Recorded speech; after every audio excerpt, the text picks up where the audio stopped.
Saya tahu banget rasanya, di saat channel YouTube saya susah banget dapat view, itu frustasi.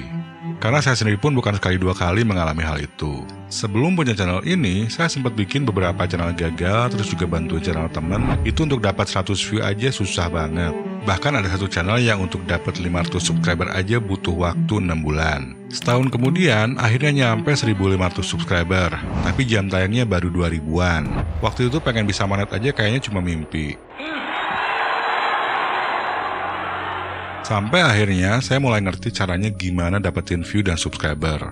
Dan setelah itu pertumbuhannya pun terus meningkat lebih cepat. Sekarang kalau saya melihat lagi ke belakang, itu sebenarnya memang banyak kesalahan yang dulu saya lakukan. Jadi wajar aja kalau video-videonya nggak dapet view.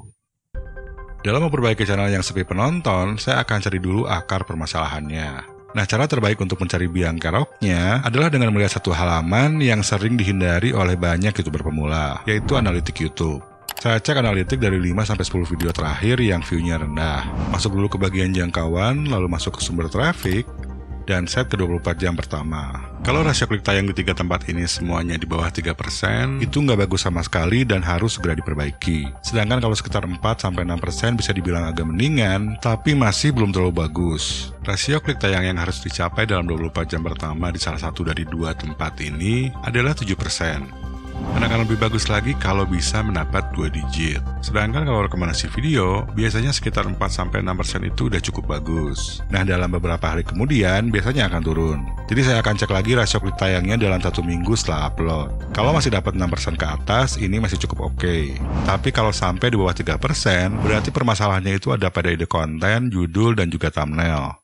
Sedangkan kalau kita melihat analisis jangkauan untuk video shorts, di sini nggak ada rasio klik tayang. Tapi dikatakan kalau video ini tadi ditampilkan di shorts feed sebanyak 14.000 kali. Lalu di sini kita bisa lihat persentase berapa orang yang melihat dan berapa persen orang yang melewati atau skip.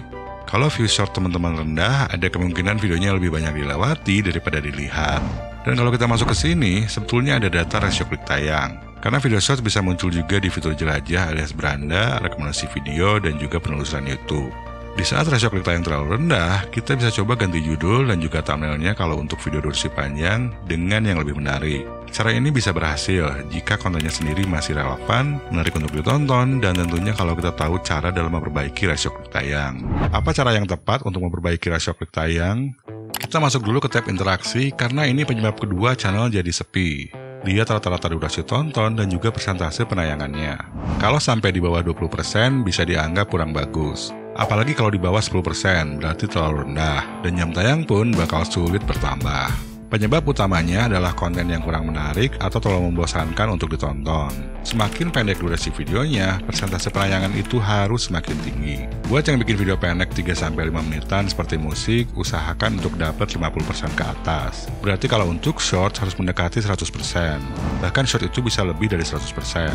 Untuk video berdurasi 10 menit, dapat persentase penayangan 30% aja udah cukup lumayan. Tapi kalau saya akan berusaha untuk dapat 40% ke atas. Cuma untuk dapat persentase yang tinggi bagi kebanyakan pemula bukanlah hal yang mudah. Nah, nanti saya bakal jelasin cara meningkatkan persentase penayangan dan rata-rata durasi tonton. Sekarang mari kita bongkar dulu cara meningkatkan rasio klik tayang.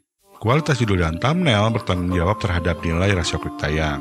Tapi bikin judul dan thumbnail yang menarik itu bakal sulit kalau idenya sendiri aja udah nggak menarik. Jadi harus diawali dulu dengan menemukan ide yang tepat yang memiliki potensi untuk mendapatkan view. Ada 3 kriteria wajib yang harus dimiliki sebuah ide konten agar bisa mendapatkan view. Kriteria pertama, ide tersebut harus bermanfaat.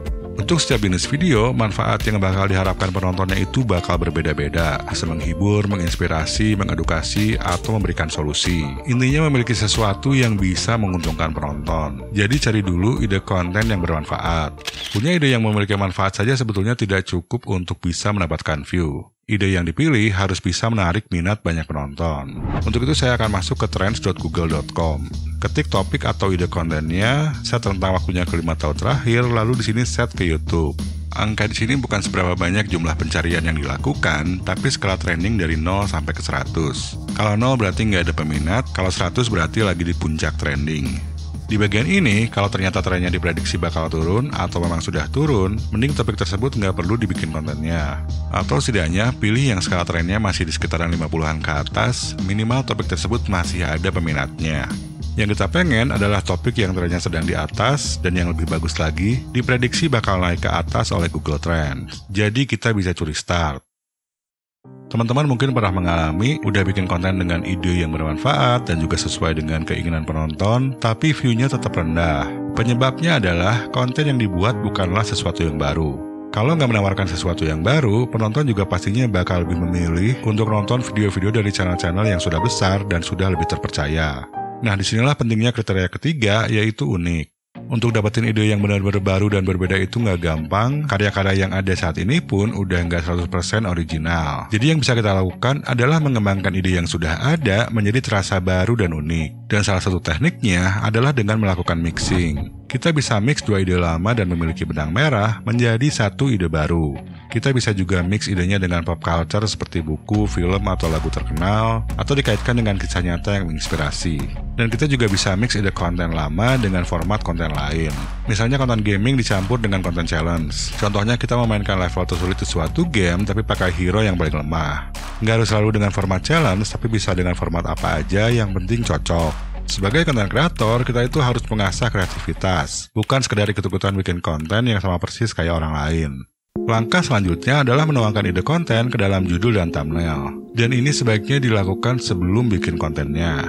Judul dan thumbnail itu ibaratnya kemasan atau display. Kalau kemasannya nggak menarik, penontonnya jadi kurang tertarik. Jadi sebelum repot-repot bikin kontennya, kita bikin dulu beberapa draft judul dan konsep thumbnailnya. Judul dan thumbnail itu harus bisa menjelaskan apa, siapa, dan kadang juga di mana kalau kontennya berkunjung ke satu tempat. Yang paling penting itu adalah tentang apa konten tersebut. Dan kita cukup menjelaskan satu hal saja yang paling menarik di judul dan di thumbnail. Karena kalau kebanyakan juga penonton bakal kebingungan. Contohnya judul dan thumbnail videonya Andrew Calloway ini memiliki apa, siapa, dan di mana. Siapanya adalah Andrew Calloway karena di thumbnailnya ada wajah dia. Apa yang dilakukan adalah mencari harimau di Sumatera. Tepatnya di hutan Sumatera karena di thumbnailnya terlihat dia ada di hutan. Baik judul dan thumbnailnya itu sangat simpel sehingga mudah dimengerti oleh penonton. Dan manfaat yang ditawarkan adalah hiburan. Ada orang yang mencari harimau itu adalah sesuatu yang ekstrim dan bisa jadi hiburan bagi target penontonnya. Tapi kenapa dia nggak masang gambar harimau? Alasannya untuk bikin penonton lebih penasaran. Menambahkan unsur penasaran sangat membantu dalam meningkatkan rasio klik tayang. Di judulnya ini, Andrew Calloway nggak bilang kalau dia berhasil menemukan harimau, tapi dia mencari harimau. Apakah dia berhasil menemukan harimau? Nah, untuk tahu, ya tentunya harus nonton videonya. Ini contoh judul dan thumbnail simpel dari channel Gadget In. Kontennya tidak bepergian ke satu tempat, jadi tidak harus menjelaskan di mana. Tapi di sini tetap ada penjelasan apa dan siapa. Sedangkan unsur penasarannya adalah apa yang sebetulnya membuat David putus asa terhadap HP Nokia. Dan kenapa dia putus asa dengan HP Nokia. Di sini juga ada unsur emosi karena menampilkan ekspresi wajah yang menggambarkan keputusasaannya atau kekecewaannya. Sedangkan manfaat yang tersirat adalah informasi untuk orang yang sedang mempertimbangkan beli HP Nokia dan juga yang sudah membeli HP Nokia. Kalau di judul dan thumbnail video saya yang ini, siapanya itu bukan saya, tapi Mr. Beast. Karena orang yang dibahas di video ini adalah Mr. Beast. Dan ada juga yang siapanya itu lebih dari satu. Jadi ini tergantung dengan siapa saja yang ada atau yang dibahas di konten. Selain itu juga banyak judul dan thumbnail video yang hanya menunjukkan apa. Biasanya karena apa yang dibahas di konten jauh lebih penting daripada siapanya. Judul dan thumbnail video kita akan selalu bersaing dengan video-video lain, baik di beranda, bagian rekomendasi video, dan juga di halaman penelusuran. Kita cuma punya 3 detik untuk membuat orang tertarik kepada judul dan thumbnail video kita. Apa, siapa, dan mungkin juga di mana harus terlihat jelas. Di sisi lain, singkirkan hal-hal yang tidak perlu diikut-sertakan di thumbnail, supaya nggak bikin bingung penonton. Saya sering lihat banyak thumbnail YouTuber pemula, selain thumbnailnya sulit untuk dimengerti, gambar dan warnanya pun kurang eye-catching, terlalu suram atau terlalu gelap. Kalau kurang eye-catching, bisa-bisa luput dari perhatian penonton. Untungnya aplikasi zaman sekarang, contohnya Canva, itu sudah menyediakan fitur color adjustment dan filter yang mudah digunakan untuk mempertajam warna. Dan di YouTube sendiri banyak tutorial Lightroom yang mudah diikuti, bahkan banyak yang kasih preset gratis. Jadi coba dimanfaatkan. Dan satu hal lagi yang penting untuk diketahui, bahwa rasio klik tayang dipengaruhi juga oleh cinta yang diberikan penonton setia. Cuma kalau channel-channel baru, biasanya memang belum punya penonton setia. Tingkat kepuasan penonton adalah faktor utama yang dilihat algoritma YouTube dalam memberikan rekomendasi. Dan YouTube itu sering melakukan survei kepuasan penonton. Rasio klik tayang dan retensi yang lumayan tinggi, tapi videonya tidak benar-benar memberikan kepuasan, apalagi hasil surveinya jelek, maka tidak akan terlalu direkomendasikan oleh algoritma YouTube. Tapi masalahnya YouTube juga nggak memberitahu kita hasil surveinya. Jadi yang bisa kita lakukan, selalu tepati apa yang dijanjikan di judul dan di thumbnail. Dan supaya penonton lebih puas lagi, berikan banyak bonus, dan ini bisa berupa tambahan informasi, tips, humor, drama, dan lain-lain. Ada banyak teknik untuk meningkatkan retensi penonton, rata-rata durasi tonton, dan juga jam tayang. Tapi teknik-teknik tersebut bisa jadi percuma kalau kita tidak mengerti alasan sebenarnya kenapa orang menonton. Saat penonton tertarik dengan janji di judul dan di thumbnail, mereka akan memiliki ekspektasi. Jadi di awal video itu pertama kita harus mengkonfirmasi bahwa apa yang kita janjikan bakal ada di videonya. Bisa dengan mengatakan secara langsung, dibalut dengan cerita, atau digambarkan secara visual, atau kombinasi. Yang penting jangan terlalu bertele-tele, jangan sampai buang-buang waktu penonton, karena setelah itu kita harus langsung mempengaruhi otak penonton agar mau melanjutkan nonton. Caranya adalah dengan menimbulkan pertanyaan di benak penonton. Alasan utama kenapa kita mau nonton film yang durasinya 2 jam, itu karena film tersebut menanamkan pertanyaan di otak kita. Contohnya saat menonton drama percintaan, pertanyaannya itu simpel. Akankah dua karakter utamanya bersatu? Saat nonton film action, misteri, dan genre lainnya juga sama. Siapakah pelaku kejahatannya? Akankah pelakunya tertangkap? Atau bagaimana ia bisa ditangkap? Cuma untuk tahu jawabannya, kita akan dibawa dulu untuk melalui lika-liku dan drama yang menarik. Karena kalau enggak, penonton akan langsung skip ke bagian akhir atau keluar di tengah-tengah. Dan hal yang sama berlaku juga di YouTube. Jadi timbulkan pertanyaan di benak penonton dari sejak awal melalui hook dan setup. Lalu jawab pertanyaan tersebut secara menarik dan perlahan, seperti lika-liku dalam film. Emosi kita saat nonton film itu seperti dipermainkan, ada sedih, ketawa, seneng, dan juga takut. Kayak lagi naik roller coaster.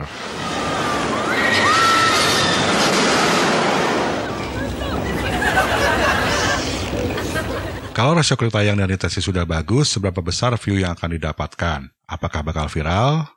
Perlu diketahui kalau ukuran dan minat penonton dari setiap topik itu berbeda-beda. Di Google Trends, kita bisa melakukan perbandingan seperti terlihat di sini.